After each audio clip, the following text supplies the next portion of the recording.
I like you, আমি তাকে পছন্দ করি, তখন হচ্ছে লাইক ব্যবহার হবে। লাইক ব্যবহার হয় যে আই লাইক ইউ, আমি তাকে পছন্দ করি। এখন আমি লিখলাম I like movie, I like movie, আমি মুভি পছন্দ করি। আচ্ছা, পরে আমি লিখলাম যে I like to, I like to, এই যে like to, I like to watch movie, আমি মুভি দেখতে পছন্দ করি। আচ্ছা, এখানে ওয়াচটা হচ্ছে কি?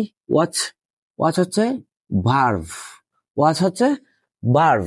আচ্ছা, এরপরে হচ্ছে আমি বললাম যে I like watching movie, I like আছে, ঠিক আছে, লাইক আছে প্লাস মূল ভার্বের সাথে কি হবে?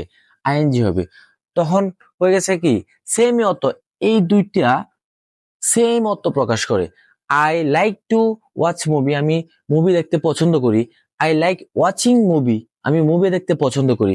তাহলে আমি যদি বলি যে আমি খেলতে পছন্দ করি, আই লাইক টু প্লে, কথার কথা আমি বললাম যে ফুটবল খেলতে পছন্দ করি, I like to play football, আমি ফুটবল খেলতে পছন্দ করি। আর আমি যদি বলি যে আমি ফুটবল পছন্দ করি, আমি ফুটবল পছন্দ করি, আই লাইক ফুটবল, আমি ফুটবল পছন্দ করি। আই লাইক টু মানে কথা হচ্ছে সাবজেক্টের পরে সাবজেক্ট, মানে সাবজেক্ট থাকবো, লাইক টু থাকবো, লাইক টু থাকবো, লাইক টু থাকার পরে হচ্ছে ভার্ব থাকবো, কি থাকবো? ভার্ব থাকবো, ঠিক আছে। এই সাবজেক্টের পরে ভার্ব থাকবো।